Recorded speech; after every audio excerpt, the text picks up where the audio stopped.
selamat datang di podcast kita yang bakal bawa kalian ke Aceh. Tempat yang punya sejarah seru dan gaya hidup modern yang kece abis. Bener banget, kita bakal jalan-jalan sambil mengulik gimana dulu Kesultanan Aceh berdampingan sama kehidupan masa kini. Keren banget. Iya tuh, keren banget. Aceh itu emang punya cerita panjang banget.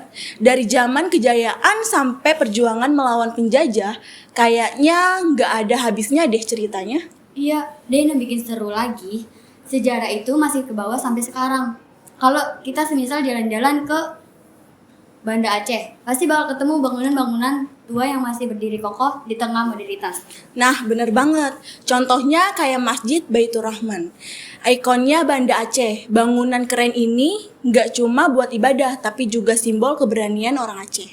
Tapi nggak cuma sejarahnya guys yang seru, Aceh juga punya alam yang indah banget. Pantai-pantainya, hutan lebat, sampai gunung-gunungnya semuanya ada. Nah, bener banget. Dan jangan lupa, kopi Aceh itu juga nggak kalah enaknya loh. Rasanya bukan cuma enak, tapi juga bawaannya langsung ngebanggain budaya Aceh.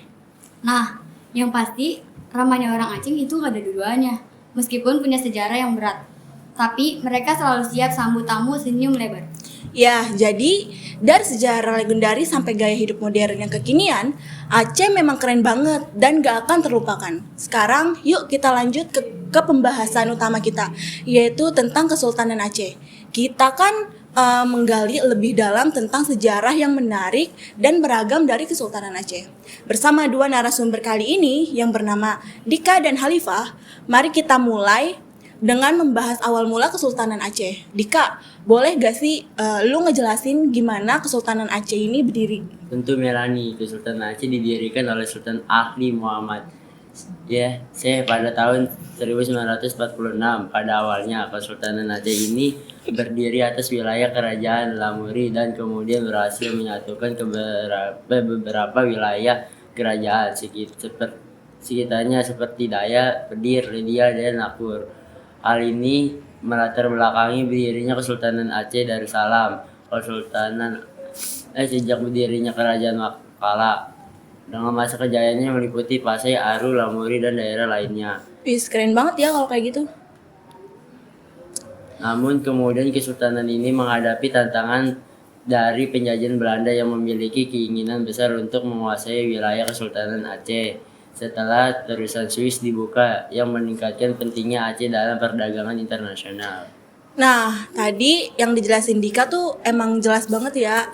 Dan gak kebayang kan gimana tuh Aceh itu tuh gedenya tuh kayak gimana gitu.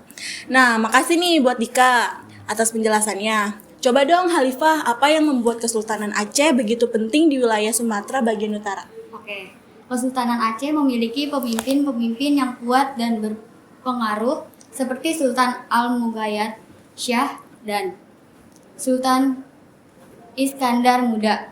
Mereka berhasil memperluas kekuasaan seperti menjaga kemerdekaan Aceh dari serangan penjajah, terutama Belanda dan Portugis. Sultan Ali Mugayat Syah sebagai pendiri kesultanan terkenal karena keberhasilannya memperluas kekuasaan dan membanggakan perdagangan serta kebudayaan di wilayahnya. Sedangkan Sultan Iskandar Muda, penguasa Aceh pada abad ke-17, memimpin kesultanan menuju puncak kejayaan dalam perdagangan politik dan militer. Widih, keren banget ya Aceh ya, bener-bener emang. Nah, sangat menarik banget kan? Dika, gimana sih akhir dari Kesultanan Aceh itu? Sayangnya Kesultanan Aceh mengalami konflik internal dan peperangan dengan Belanda yang melemahkan kekuatannya. Meskipun berusaha mempertahankan kemerdekaannya, Aceh akhirnya jatuh ke tangan Belanda pada tahun 1903, menandai berakhirnya masa kejayaan Kesultanan Aceh. Sultan Mahmud II, raja terakhir dari kesultanan ini, berjuang keras untuk mempertahankan kekuasaannya, namun tidak mampu mengalahkan kekuatan Belanda. Oke, jadi pahitnya kisah perjuangan kayak ini tuh sekarang mari kita bahas saluran-saluran Islam Sasi di Aceh. Halifah, boleh gak sih lu menjelaskan bagaimana perdagangan mempengaruhi penyebaran Islam di Aceh? Tentu Mei, salah satu saluran utama Islamisasi di Aceh adalah melalui sarana perdagangan. Aceh merupakan wilayah yang sangat strategis bagi kapal-kapal dari beberapa negara. Nah, para pedagang tersebut tidak hanya datang untuk berdagang, tetapi juga menyebarkan agama Islam. Pada abad pertama Masehi, bangsa Persia telah berani berlayar ke Teluk Benggala, dan Pulau Ceylon. Yes. Dan kemudian singgah di Aceh untuk berdagang dan menyebarkan agama Islam. Ih, keren banget berarti ya. Nah, di sini, Dika, gimana nih sarana perkawinan ikut memperkuat pengaruh Islam di Aceh? Coba dong jelasin. Untuk saluran perkawinan antara perdagangan Muslim dengan bangsawan Indonesia mempercepat penyebaran Islam di Aceh. Perkawinan strategis ini membentuk keluarga-keluarga Muslim yang kuat dan memperkuat pengaruh agama Islam di masyarakat. Misalnya perkawinan antara Putri Ratna Kamala dari Kerajaan Pereoloka dengan Raja Makala, Sultan Muhammad Syekh membawa pengaruh Islam yang kuat di wilayah tersebut. Yes, keren banget ya Dika ya. Selanjutnya kita akan mengupas tuntas sistem sosial ekonomi, konflik hingga penyebab keruntuhan Kerajaan Aceh. Mari kita lanjut pembahasan tentang sistem sosial dan politik Kerajaan Aceh. Sultan dan pemerintahan sentral memegang peran penting dengan Sultan sebagai pusat kekuasaan yang memerintah melalui pejabat pemerintahan yang ditunjuk. Contohnya adalah Sultan Iskandar Muda yang terkenal dengan efektivitasnya dan pembangunan sistem administratifnya yang kuat. Nah, benar banget.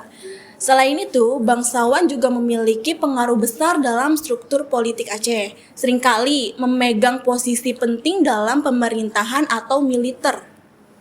Nah, seperti Panglima Polim yang memimpin pasukan Aceh dalam pertempuran melawan Belanda. Nah, ya itu juga termasuk. Jadi tidak hanya itu ya, ulama juga memiliki peran penting dalam membentuk kebijakan dan penegakan hukum di Aceh. Seperti yang dilakukan oleh Tengku Cikditiro dalam perlawanan terhadap pemerintah Belanda. Ya, perdagangan internasional juga memainkan peran vital dalam ekonomi Aceh dengan hubungan dagangnya yang kuat dengan negara-negara lain seperti Kesultanan Ottoman dan Portugal. Nah, namun sejarah Aceh juga ditandai dengan konflik dengan negara tetangga seperti Johor dan Melaka. Setelah melihat sistem sosial dan politik, mari kita bahas kehidupan ekonomi kejayaan Aceh. Pelayaran dan perdagangan memegang peran utama dalam kehidupan ekonomi Aceh, iya nggak Dika? Ya, komoditas perdagangan utama termasuk lada, emas, dan minyak tanah yang membuat perekonomian Aceh berkembang pesat. Nah, jadi itu Aceh tuh termasuk budaya yang dibilang kaya tapi emang kaya gitu kan. Jadi itu budaya Aceh tuh emang bener-bener keren banget sih. Gue juga kalau ada duit maunya ke Aceh. Jadi tuh kerajaan Aceh juga memiliki banyak peninggalan sejarah yang menarik seperti Masjid Raya Baitur Rahman dan koleksi museum yang kaya. Nah, dari senjata dan hingga prasasti kuno, kerajaan ini meninggalkan jejak bersejarah yang penting. Ya, tapi sayangnya tidak semua berjalan mulus. Perang Aceh dengan Belanda salah satu konflik terpanjang dalam sejarah, menjadi bab tersendiri. Jadi itu Aceh tuh punya sejarah yang benar-benar banyak banget sama Belanda nih, karena dia tuh termasuk lama dia nih dijajah sama Belanda nih. Perang ini dipicu oleh berbagai faktor termasuk ambisi Belanda untuk menguasai wilayah Aceh dan konflik terakhir antara Inggris dan Belanda. Ya benar, perlawanan sengit dari Aceh terus berlanjut hingga akhirnya Belanda berhasil menguasai Aceh pada tahun 1904. Ya, jadi namun konflik internal dan eksternal juga berperan dalam keruntuhan kerajaan Aceh. Ya, benar. Konflik internal bangsawan perang, saudara terdaftar Sumatera, dan invasi Belanda, semuanya itu berkontribusi pada akhir kerajaan. Ya, dari sistem sosial hingga penyebab keruntuhannya, kerajaan Aceh memberikan banyak pelajaran nih. Nah, jadi itu tentang kayak sejarah dan politik gitu ya. Kita tuh harus belajar banyak dari budaya Aceh juga nih. Nah, dari sini oke lah ya. Terima kasih telah mendengarkan podcast kami. Makasih juga buat Dika, makasih juga buat Salipa yang udah bisa ngejelasin semua nih, ya kan, semua yang udah gue tanya-tanyain. Agak gimana gitu ya. Nah, oke guys, makasih udah dengerin podcast kita. Jangan lupa subscribe biar nggak ketinggalan cerita seru lainnya, baik dari Indonesia maupun dari seluruh dunia. Bye bye.